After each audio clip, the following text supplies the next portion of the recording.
بارش کی بوندیں چھت پر مسلسل برس رہی تھی اور موسم میں ایک عجیب سی خوشبو پھیل گئی تھی۔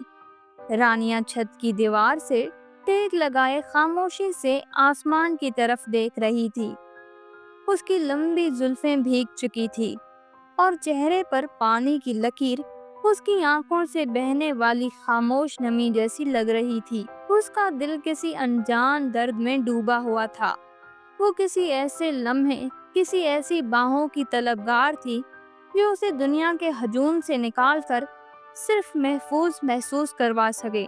نیچے سے آواز آئی، رانیہ چھت پہ کیا کر رہی ہو؟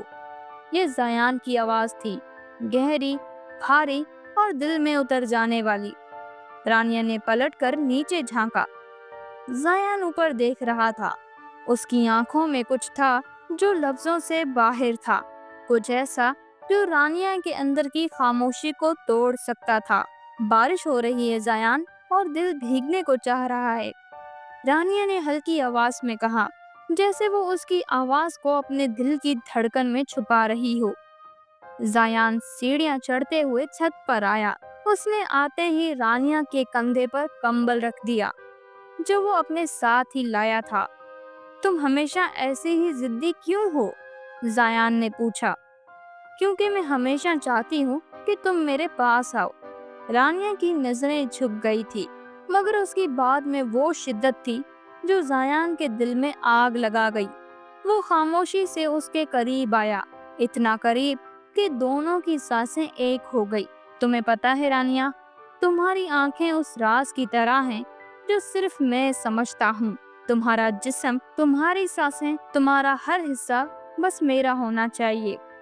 رانیہ نے آنکھیں بند کر لی۔ زیان کے ہونٹ اس کے ماتھے کو چومنے لگے، پھر اس کے گالوں پر، گردن پر، ہر جگہ جہاں چھونے کے بعد وہ تڑپ جاتی۔ زیان، وہ صرف یہی کہہ سکی۔ اس کے الفاظ جیسے ہونٹوں پر اٹک گئے۔ زیان نے اسے باہوں میں لے لیا۔ اس کے بھیگے لباس کے نیچے کا جسم گرم تھا۔ وہ چھونا جو رات کو سانسوں میں بدل دیتا ہے، وہ قریب تھا۔ زیان نے آہستہ سے اس کی کمر تھامی اور اس کے ہونٹوں کو اپنے ہونٹوں سے بند کر دیا۔ ایک گہری، لمبی اور جذباتی کس۔ رانیہ کا جسم تھر تھرا گیا۔ اس کی انگلیاں زیان کی قمیص کو مضبوطی سے تھام چکی تھی۔ زیان، آج مت روکنا۔ رانیہ نے اس کی گردن میں چہرہ چھپا لیا۔ آج صرف تم ہو رانیہ، اور تمہارا ہر وہ جذبہ جسے تم نے سالوں سے دبا رکھا ہے۔ زیان رانیہ کو نیچے اپنے کمرے میں لایا۔ کمرے میں مدھم سا رومانٹک سا لیمپ جل رہا تھا۔ دیوار پر ہلکی ہلکی بارش کی آواز آ رہی تھی۔ زیان نے رانیہ کے بالوں سے پانی نچوڑا۔ اس کی آنکھوں میں وہ پیاس تھی جو صرف قربت سے بجھ سکتی تھی۔ رانیہ، آج صرف تم ہو، تمہاری ہر بات، ہر خاموشی، ہر خواہش۔ اس نے دھیرے سے رانیہ کی چادر اتاری، اس کی گردن پر ہونٹ رکھے، اور ایک ایک لمحہ اس کی چاہت میں ڈوب گیا۔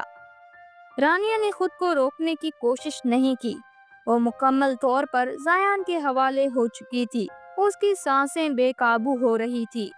اس کی انگلیاں زیان کی پشت پر پھسل رہی تھی۔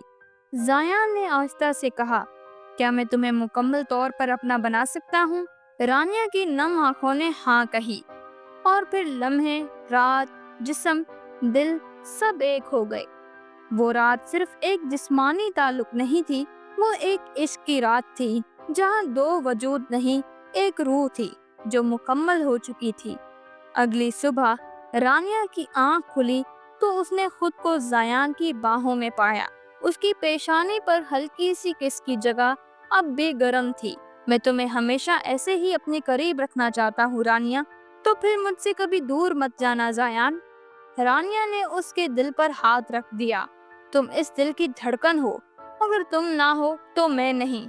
ایک ساتھ سفر کی رات جہاں ہوٹل میں صرف ایک کمرہ ملتا ہے، سمندر کنارے وہ رات جب رانیہ پہلی بار بولتی ہے، میں تمہاری بیوی بننا چاہتی ہوں زیان۔ زیان کا رانیہ کو ایک کس کے ساتھ پرپوز کرنا، شادی کے بعد پہلی رات مکمل عشق اور مکمل رومانس میں گزری۔ رانیہ آئینے کے سامنے کھڑی تھی، سفید نائٹی میں وہ چاند جیسی لگ رہی تھی۔ زایان نے اس کے پیچھے آ کر اسے باہوں میں لیا۔ میں نے کئی خواب دیکھے تھے رانیا، لیکن تم ان میں سب سے زیادہ حسین ہو۔ رانیا نے مسکرا کر کہا، اور تم میرے ہر خواب کی حقیقت ہو زایان۔ اس رات نہ صرف جسم بلکہ روح تک کا وصول ہوا۔ وہ ایک دوسرے کی باہوں میں یوں سمٹے جیسے کبھی الگ نہ ہوں گے۔